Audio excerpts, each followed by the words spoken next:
Olá, neste primeiro Jornal da Amazônia de 2016, a gente vai fazer uma reflexão sobre o que será o ano novo e também olhar um pouquinho para 2015, que se despediu da gente ontem. O nosso primeiro assunto nesse jornal será meio ambiente. Meu convidado agora é o secretário de Meio Ambiente do Estado do Amazonas, Antônio Stroski. Eu posso dizer que 2015, secretário, foi um ano muito focado no meio ambiente?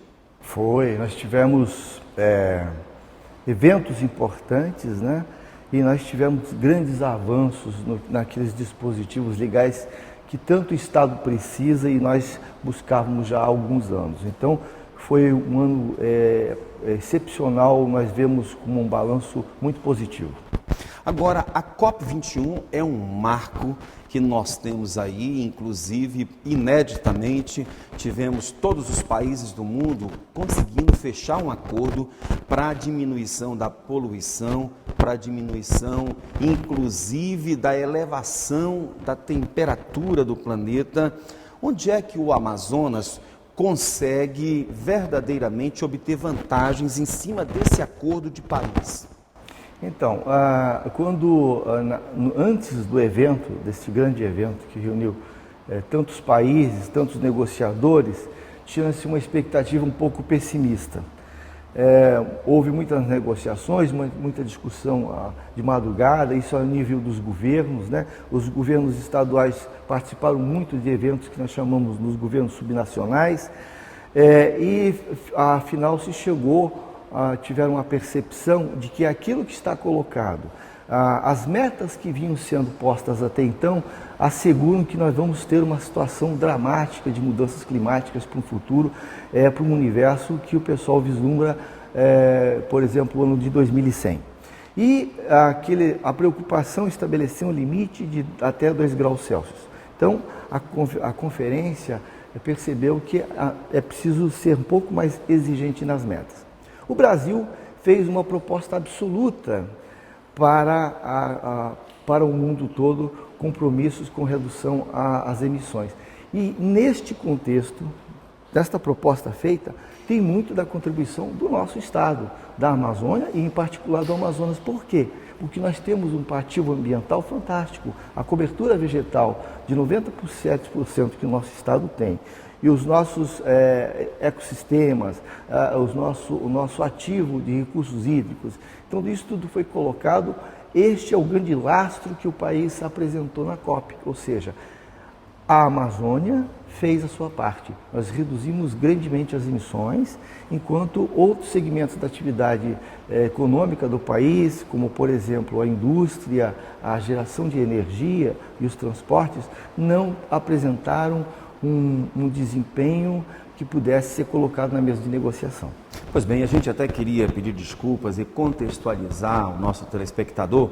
Hoje o Jornal da Amazônia veio para um ambiente histórico da cidade. Nós estamos no centro histórico da capital do Amazonas, aqui no Palácio Rio Branco, que já foi a sede da Assembleia Legislativa do Amazonas e hoje é um dos gabinetes da Prefeitura de Manaus. Então, esse ambiente histórico que nós estamos aqui reflete um pouco também o ciclo da borracha que ficou ali entre os séculos 19 e 20 da história da Paris dos Trópicos, como era conhecida a capital do Amazonas. Disse tudo isso para chegar neste número que você acaba de nos falar, que o Amazonas tem 97% da sua cobertura verde preservada.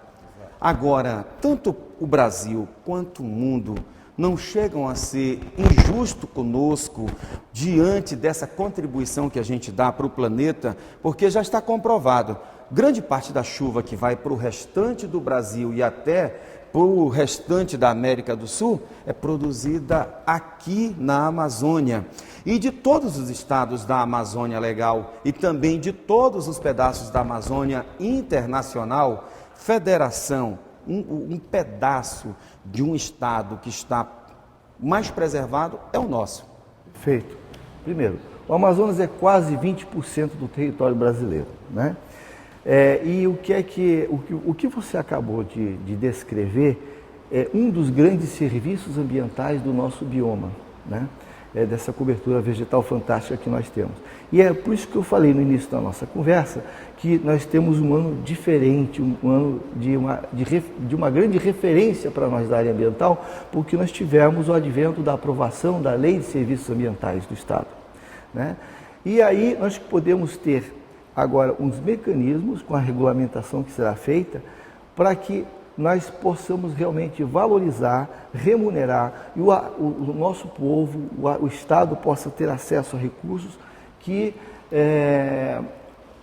digamos assim, que se encaixam com aquela expectativa desta ativo positivo que nós apresentamos ao mundo.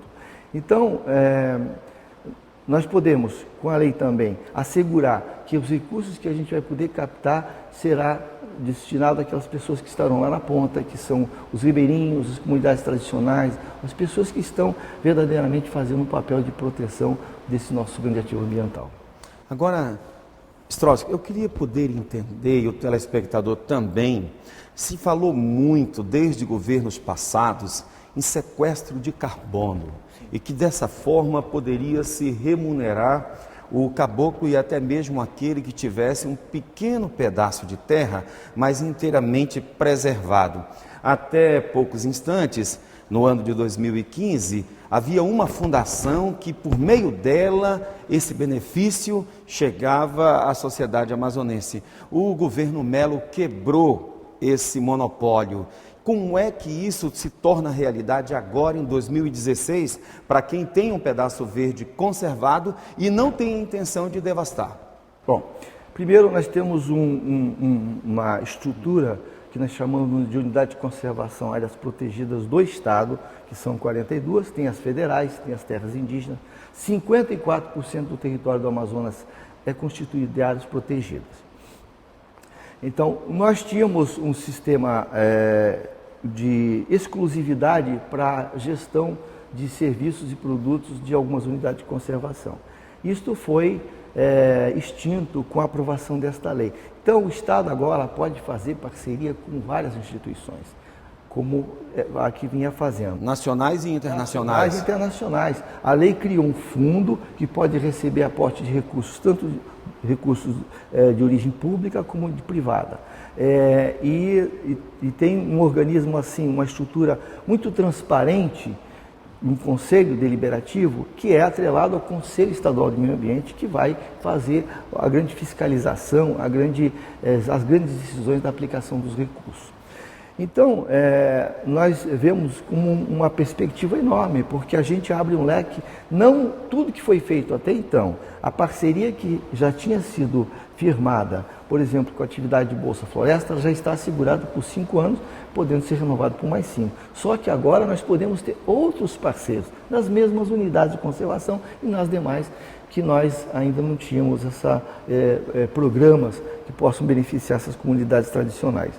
E com relação aos imóveis particulares, a questão que você falou do sequestro de carbono, um dos mecanismos para a gente fazer a valoração, ou avaliar o ativo ambiental dos produtores, dos proprietários desses imóveis que têm a cobertura vegetal, vai passar por um sistema importantíssimo, que é o cadastro ambiental rural, né? Então, são os mecanismos. Temos o instrumento da lei, estamos fazendo o cadastramento dos imóveis rurais e nós vamos depois ter um mercado como uma bolsa. Quem tem créditos para oferecer, quem precisa de créditos para se regularizar ambientalmente. Você acredita que agora, nesse novo ano, o Brasil vai continuar puxando o freio de mão no índice de desmatamento? A gente vai conseguir diminuir ainda mais? Nós vamos. Há uma determinação assim de governo. Nós temos um fórum dos secretários da Amazônia. Porque na COP21 esse foi a grande cartada do governo brasileiro. É importantíssimo para a gente fazer isso. As áreas que já foram desmatadas, as áreas que estão sem a cobertura vegetal nativa, elas já são suficientes para se fazer os projetos que o governo tem em mente. Por exemplo, a piscicultura, né? Os tanques escavados, que é uma atividade que é o nosso grande potencial de produção de proteína sem ter grande impacto ambiental. Então, essa é uma vocação do Estado. Então, esse é um contexto muito otimista para todos nós.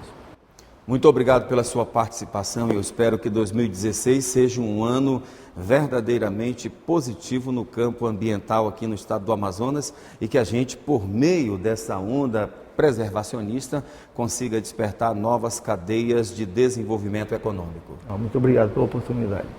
A gente volta já já falando de economia aqui no Jornal da Amazônia. Aguarde!